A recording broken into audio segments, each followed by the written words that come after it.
Hola, ¿qué tal con todos? Te saluda Fabricio Salas. Te doy la bienvenida a este primer taller Hands-on Workshop de Anatomía Radiológica. Vamos a empezar con principios físicos de los métodos de imagen. Principios físicos del ultrasonido. Como su nombre mismo lo dice, tiene su origen o su base a partir del sonido, el cual es el resultado de la energía mecánica que viaja a través de la materia en forma de ondas, como lo vemos en la imagen, produciendo compresión y rarefacciones alternas.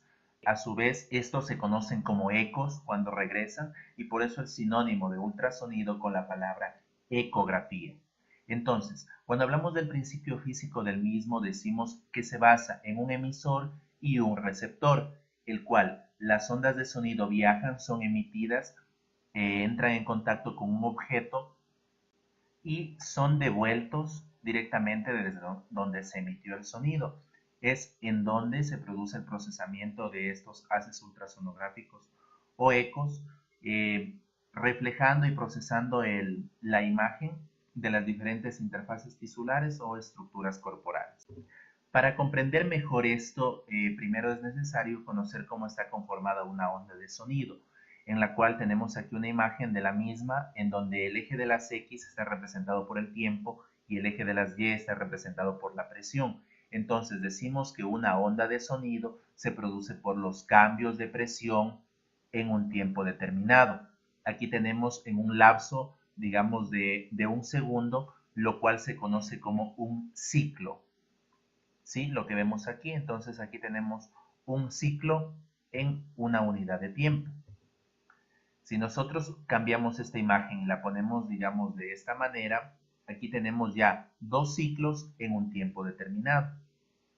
Entonces, en este video nosotros vamos a observar cómo existen las oscilaciones en un tiempo determinado. Ahora, yo les había comentado que esto se maneja por oscilaciones dentro de un ciclo de un segundo. Cuando existen 20 ciclos en un segundo, eso se traduce como 20 hercios.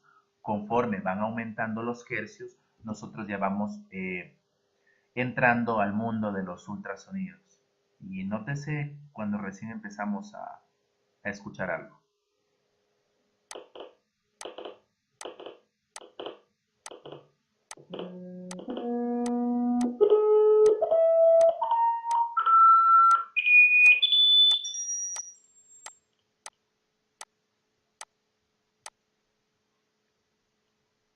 Cuando llegamos a este límite ya es imposible de escucharlo con el oído humano. Entonces, ahora entramos al mundo del ultrasonido.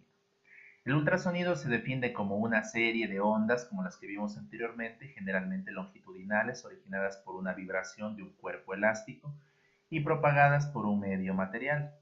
En cada medio material, pues la velocidad va a diferir. La frecuencia supera la del tono audible por el ser humano. Claro que sí. Como vemos, el campo auditivo humano va desde 20 hasta 20.000. Por debajo del mismo están los infrasonidos y superior estamos los ultrasonidos. Por ejemplo, algunos mamíferos pueden escuchar campos desde 20.000 a 40.000 y otros incluso hasta 160.000. Entonces queda claro que el campo auditivo humano es de 20 a 20.000, mientras que el ultrasonido diagnóstico, pues este es de 2 a 20 megahercios. Si traducimos que un ciclo por segundo es un hercio, un kilohercio se traduce como 1000 hercios y un megahercio es 1.000.000 de hercios, es decir, estamos hablando de 2 a 20 millones de hercios aproximadamente, el ultrasonido de aplicación diagnóstica. Alguna vez también hemos escuchado que es un decibel, no hay que confundirlo con la palabra hercio. Un hercio es la cantidad de ondas en un tiempo determinado y un decibel es la intensidad o lo que vulgarmente llamamos el volumen de estos sonidos. Por lo tanto, no es lo mismo. Ahora, pasando directamente a la parte ya de la propagación del sonido, como ya vimos que algunos mamíferos utilizan las ondas sonoras o sonar para poder comunicarse, para poder ver diferentes objetos, incluso en la oscuridad, como vemos aquí en la imagen, esto va a depender mucho de la densidad o la elasticidad del objeto que se está enfocando. Entonces, cuando nosotros también hablamos de la velocidad de cómo se propaga este sonido, vemos, miren, que viene aquí directamente y poco a poco este va perdiendo intensidad conforme va avanzando. La velocidad del sonido dentro del cuerpo humano es de aproximadamente 1540 metros por segundo.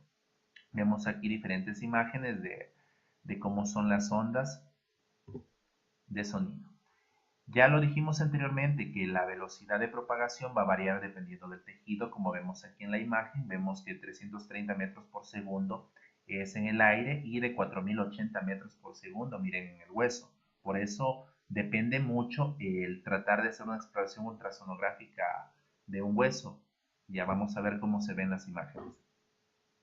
Entonces, 1540 metros por segundo es la velocidad en la cual va en el cuerpo humano, pero a veces esta velocidad se ve alterada dependiendo de las estructuras, como ya lo vimos anteriormente, depende de la rigidez o elasticidad de los tejidos. Imaginen que aquí nosotros tenemos una estructura no tan densa y aquí una estructura mucho más densa. Cuando no hay ningún impedimento, el haz ultrasonográfico pasa directamente. En cambio, dependiendo de la rigidez o elasticidad de esto, las ondas pueden verse alteradas. Entonces, por ejemplo, aquí va una onda, aquí va otra. Cada una de estas viaja a diferentes velocidades. Vemos que aquí cuando chocó contra una superficie mucho más densa, la velocidad perdió energía y asimismo perdió velocidad, por lo cual podemos ver a veces artefactos como este de aquí, que se conoce como artefacto de velocidad de propagación.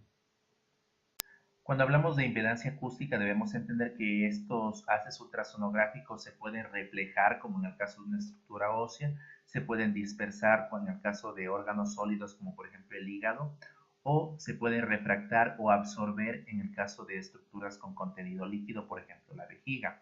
Parte de esta energía se transforma en calor cuando estamos expuestos por mucho tiempo a los haces ultrasonográficos.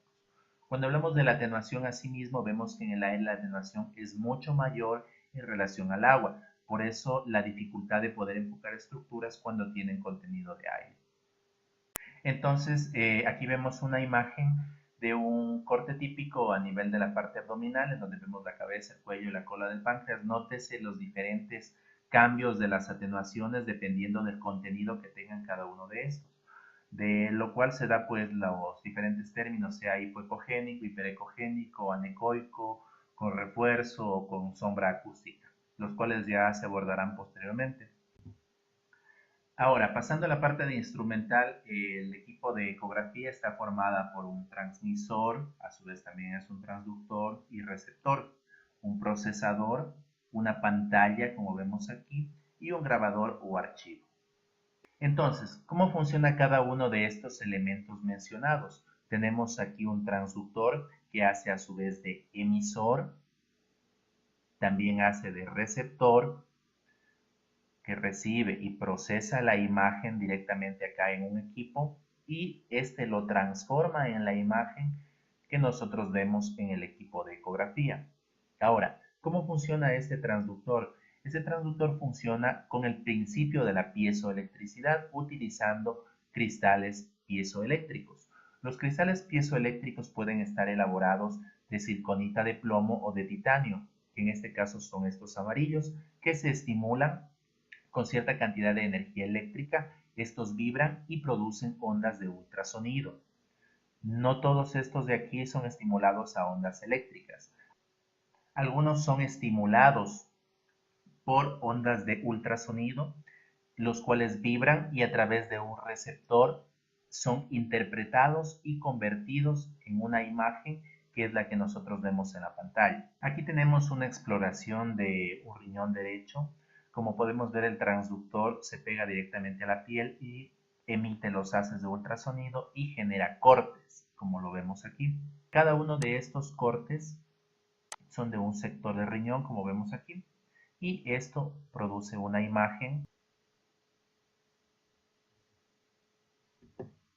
La parte de la selección del transductor es una parte muy importante, ya que cada uno de estos maneja diferentes frecuencias. Si nosotros tenemos frecuencias bastante altas, vamos a tener una mayor resolución, pero menor penetración.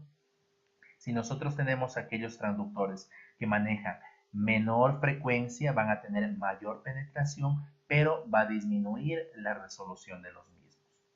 Algunos métodos de imagen especiales, como por ejemplo las imágenes en 3D, se caracterizan porque este transductor puede realizar múltiples cortes a la vez y los puede hacer una reconstrucción tridimensional, como lo que vemos en la imagen.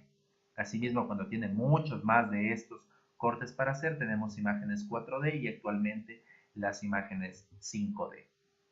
Es importante saber para la calidad de la imagen la resolución espacial, que es la capacidad de diferenciar dos estructuras muy próximas como objetos separados, como vemos en la imagen. Y finalmente, pues solo lo vamos nada más a nombrar al ultrasonido Doppler, el cual consiste en una técnica especial de evaluación ultrasonográfica para los vasos sanguíneos mediante el registro de la onda de pulso y determinación de su presión, dependiendo si es que éstas se alejan o se acercan hacia el transductor, teniendo esta diferente variación de color. Gracias por su atención.